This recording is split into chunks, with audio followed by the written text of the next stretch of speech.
Wagwan YouTube, it's your boy TC back with another video, and today's episode 16 of the Daily Gunners Talk.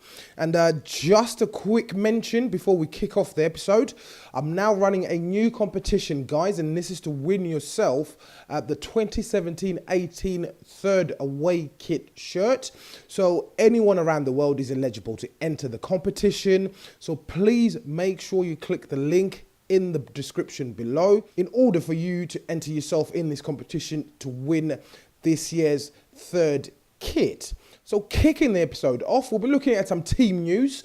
So we all know that we've had some absentees recently, and the next story we'll be looking at will be in regards to Alex Oxlade-Chamberlain and his wage demands, as well as the fact that Reiss wants to claim the number 10 jersey.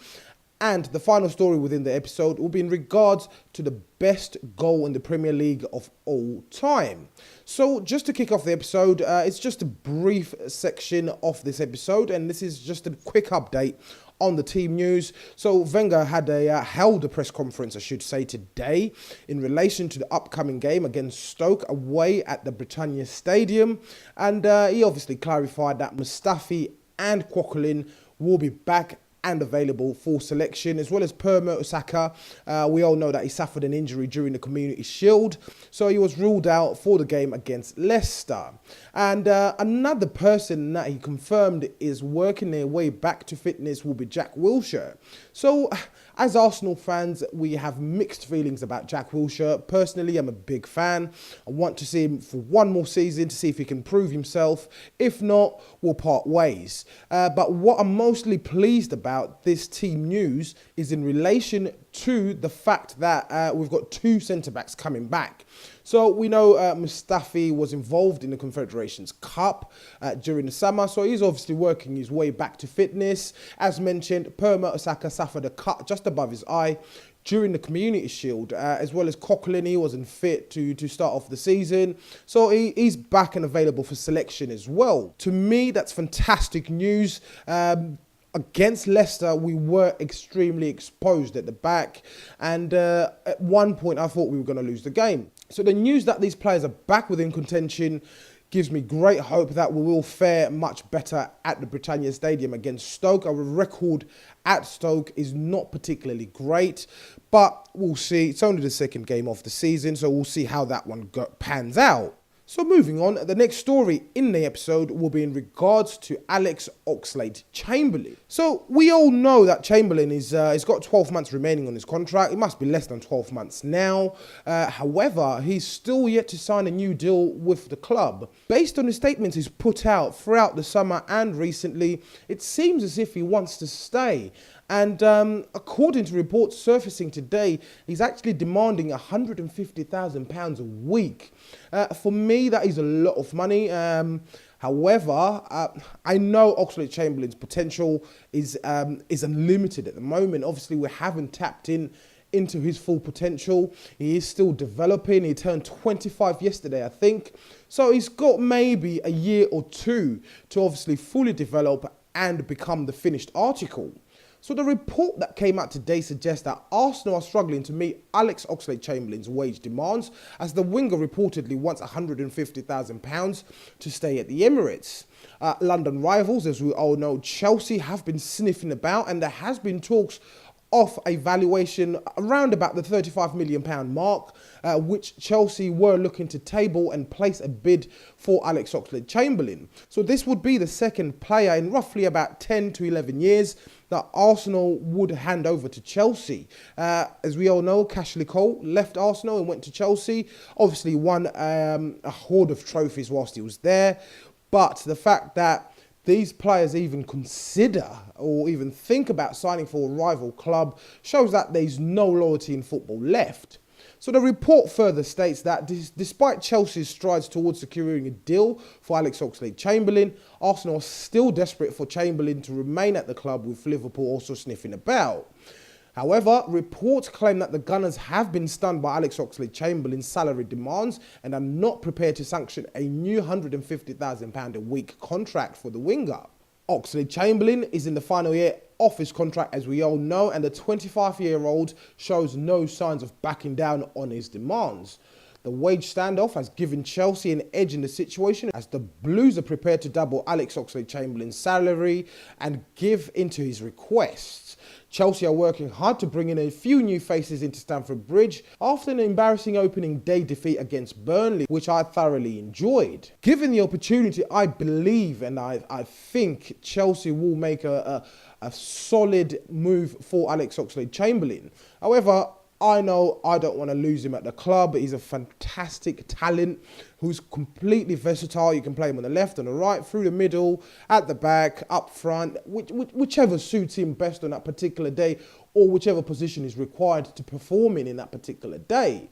So I wouldn't personally want to see him leave. What do you guys think? The focus has been revolving around Alexis Sanchez and Mesut Ozil in regards to their current contract situations. So please let me know what you think in the comments below in regards to this particular situation. Moving on, and the next story within this episode will be in regards to the statements that were made by Mr. Arsene Wenger today when he was conducting a press conference in relation to the Stoke game. So we all know that we've got surplus players within the squad.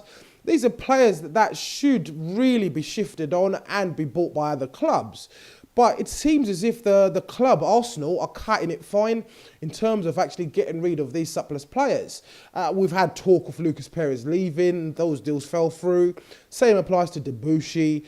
We never saw him leave. We've had talks of people like Kieran Gibbs being moved on to other clubs, but nothing has happened so far. So today, Mr. Wenger was asked about incoming players during the press conference he held today. And his response was, we have to sell first before we can go ahead and add other players to the squad. He went on to say, getting players out keeps you busy as getting players in. I think I'll be busy, yes. The focus seems to be very much on trimming the chaff that Arsene Wenger no longer wants, which is Lucas Perez, Kieran Gibbs, Calum Chambers, Mathieu Debuchy, Carl Jenkinson, rather than adding to his relatively meagre acquisition so far. Obviously, I wouldn't consider Lacazette as a meagre acquisition. He's a fantastic acquisition, as we all know. He scored on his debut. However, Wenger is insisting that he will need to get rid of some players first before we can do some more business. I highly doubt we'll be able to get rid of all the players that I've mentioned before the window shuts. We'll probably find ourselves in a situation where these players will be stuck in the reserves or they'll get sent out on loan somewhere and then they'll be back on the books at the end of next season. So what do you guys think? Please let me know what you think about this whole situation, about having to sell players first. Of course, I understand football is run like a business, so you got to sell first in order for you to accrue some money to then go ahead and purchase other players. But I don't think the club are being proactive in terms of shopping the players about. So let me know what you think in the comments below. And the next story in this episode will be in regards to Reiss Nelson. So we all know that Jack Wilshere wears the number 10 shirt at the club. And Reiss Nelson has risen through the ranks recently. He's performed magnificently in pre-season. And he has been playing in the reserves and in the under-23s since the start of the season.